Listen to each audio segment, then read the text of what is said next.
Did you catch these Red Sox moves?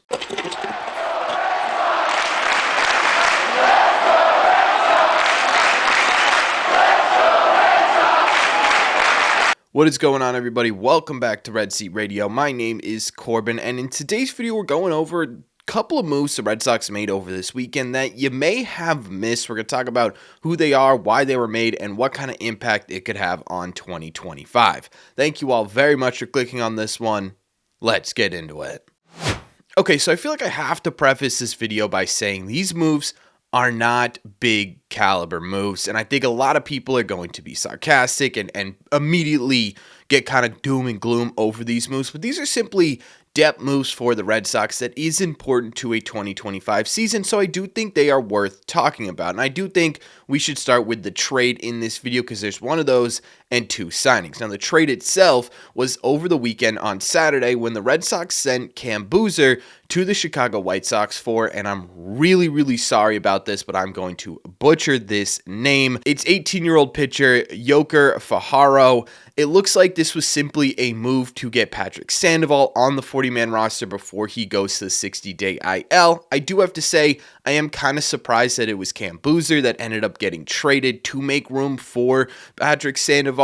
Cam Booser had a fairly solid season. I know there were some rough parts throughout the season, but I think everyone in the bullpen had a rough part throughout the 2024 season. If we're going to be honest, the overall numbers still looked pretty good. It was a 3.38 ERA, 3.80 FIP, a 1.27 ERA plus, so 27% above league average production in 42 2/3 innings this year.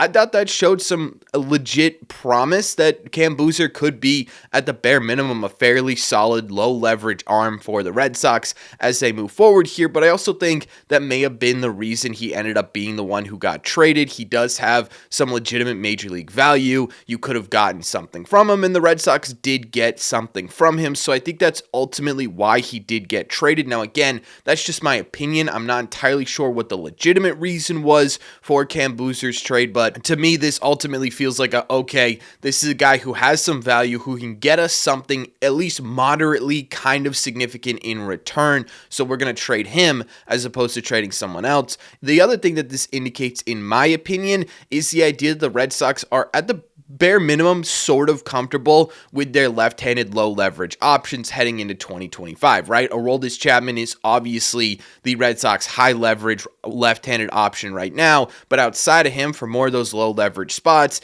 you got guys like Chris Murphy, Justin Wilson, Zach Penrod, and Brennan Bernardino, which honestly is a pretty solid mix of left-handed pitchers here, right? In my opinion, the most promise coming from Chris Murphy and Zach Penrod, as they are guys who are still trying to figure themselves out in Major League Baseball and have shown flashes of being really productive pitchers over the last couple of years. Chris Murphy, obviously, in 23, Zach Penrod at the end of 2024. Justin Wilson, we talked about when the Red Sox signed him, does absolutely have some promise here if the Red Sox can figure out his command with his fastball. And obviously, Brennan Bernardino had parts of seasons this year, last year, and the year before that where he was a legitimate impact lefty. I think there are a lot of intriguing options from the left-hand side, which also probably did factor into the idea of trading Cam Booser, but overall, again, I'm kind of surprised they ended up going with Cam Booser. Now, the player that they got back in return, I'm not going to try and pronounce that name again because I don't really want to embarrass myself, but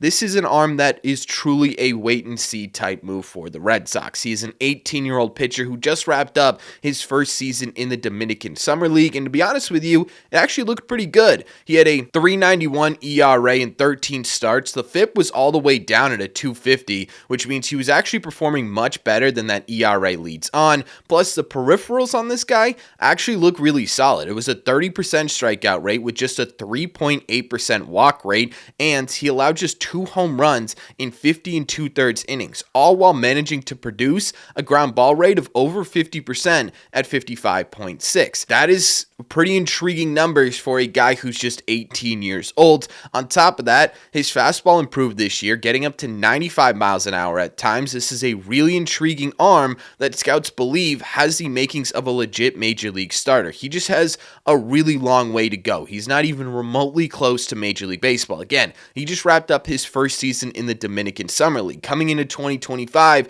it's most likely going to be his first time playing professional baseball stateside, as he'll most likely start in the Complex League this season. So again, we have a really long ways to go to figure out where this guy ends up in the Red Sox farm system, but it is definitely an intriguing arm. This is a move that could potentially impact the future of the Boston Red Sox. Right now, he's coming in as the number 35 prospects in the Red Sox system, according to SoxProspects.com. So definitely at the bare minimum, at least a guy to keep in the back of your head to see if, hey, maybe there's some news that pops up about him as the 2025 season goes on. Again, we probably won't see this guy until basically 27, 28, I would feel like at the minimum here, probably a little bit later than that. So trade one out of the way for the Red Sox, trading away Cam Booser for this player. I'm going to do it one more time. Please don't make fun of me. Yhoiker, Fajardo. Yeah, it's just kind of a move that I wanted to throw out there. I don't think it's an incredibly significant one. Again, most of these aren't incredibly significant. However, we do still have two other signings that we need to talk about.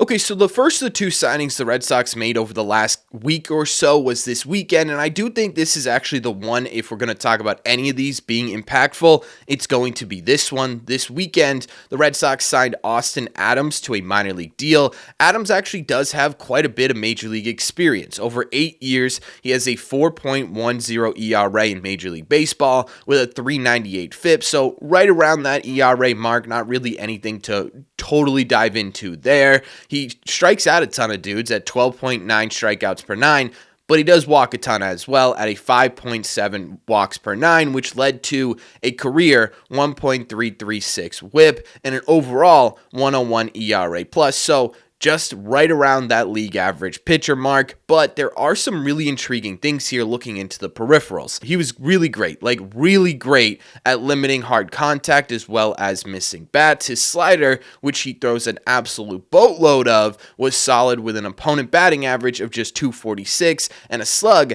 at just 346. I think this is going to be a name to watch a little bit as we head into spring training. I don't think this is anything close to a guaranteed roster spot. I don't think this is anything close to this is the high leverage arm the Red Sox have been looking for in the bullpen, but we have seen every year there is a fight for the last couple of roster spots in the bullpen. That's a good thing to have. I understand people aren't going to like the idea of there being a battle for this when they could just pay somebody and bring them in, but even if they pay somebody, guys, you're still going to have this battle in the bullpen for these last roster spots, and I think Austin Adams' name will be right in the mix for that option. Honestly, what his profile kind of looks like in terms of peripherals and statistics coming into the Red Sox is a little bit like Greg Weissert did last year. And if the Red Sox can get Greg Weissert out of Austin Adams, I think we'll all be pretty happy. I know there were moments with Greg Weissert this season, but overall, he was a really solid pitcher for the Red Sox. This is kind of exactly the type of profile the Red Sox are looking for out of the bullpen, a guy with a wipeout off-speed pitch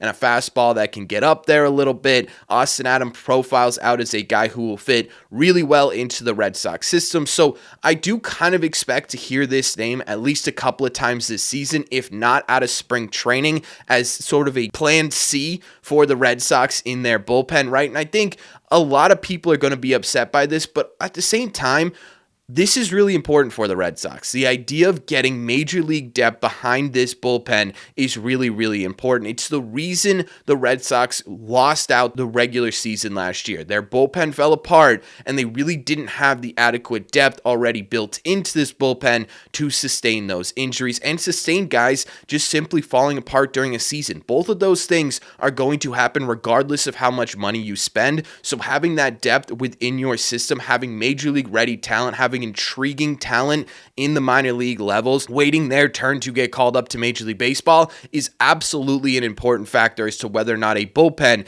can sustain itself for 162 games, and I think that's exactly what Austin Adams brings to the Red Sox. So you know what? I like this signing a lot. I not going to sit here and say, oh my God, this is fantastic, Craig Breslau's cooking or anything like that. But at the same time, if it's going to give you another arm that you can use, if a Zach Kelly goes through a bad stretch, or if a Brennan Bernardino goes down for a couple of weeks, or a Greg Weiser goes down for a couple of weeks, a guy like this that you could bring up could end up helping your team out a lot in the long run. So I don't hate this move at all. The other signing that was made by the Red Sox was a little bit ago. I can't get the exact date on it, but what I do have is how it was announced, which I think is kind of a unique way to do it. The Red Sox signed Noah Davis to another minor league deal. He is also a pitcher, and the way he announced it was by posting a picture of himself in a Red Sox Little League uniform on Instagram. I don't know. I just think that's kind of a cool way to do it. Usually you just see one tweet from some either beat reporter or national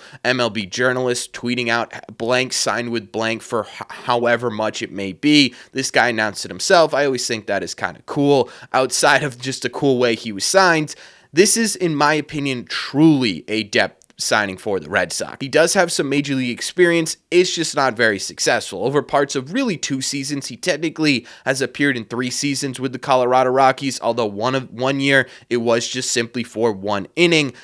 I'm going to say 2 years basically for Noah Davis. It's an overall 7.71 ERA. Again, a total of 51 1/3 innings with the Rockies. The FIP is lower but not great at 5.65 with an incredibly high 1.948 whip, mostly due to the fact that he was giving up 13.5 hits per 9 innings. Again, this is a dude who at the bare minimum is just simply plan F for the Red Sox. He's a guy with major league experience. He's a guy who, by the way, has gone into Driveline this offseason. Kyle Bodie, who is in the Red Sox organization, sort of mentoring how they approach pitching, who founded Driveline, is really high on this guy. Maybe the Red Sox found something in this.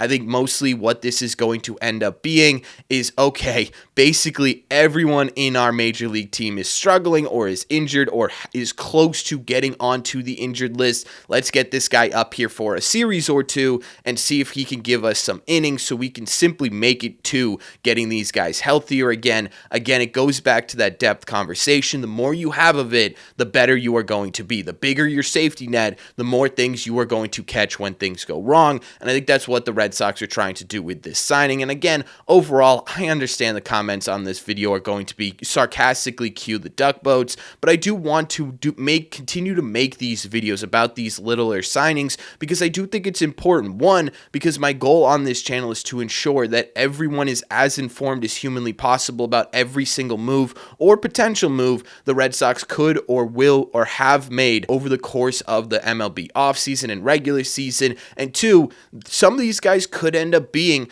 potential impact players. The minor leaguer you get for Cam Booser could end up developing into a legit arm. This guy, Austin Adams, absolutely could even start the year in the Red Sox bullpen. And hey, Noah Davis, maybe he comes up in August to try and get the Red Sox through a really tough stretch. We don't know how these guys are going to impact this team, so I do think it's important to cover each one of them as if they were bigger signings, give them their time in the sun, and see what comes of them as we get through 2025 and possibly even beyond. But that's just my opinion. So let me know in the comment section down below, what do you think about these guys? What do you think about Austin Adams? What do you think about the trade for Cam Booser? What do you think about Noah Davis? Let me know all your thoughts on Red Sox signings you may not have heard of in the comment section down below. As always, if you made it to the end of this video, do me a favor. Make sure you guys have hit that subscribe button if you haven't already. If you're new here, we talk Red Sox content almost every single day. Also, make sure you guys have hit the like button on this video as well. It just simply helps out a ton. It's the best way to let me know you're enjoying the content. Don't forget, if you want to listen instead of watch these episodes, all you got to do is head over to your favorite podcasting app and look up Red Seat Radio. Thank you all very much for clicking on this one, and I will see you in the Red Seats.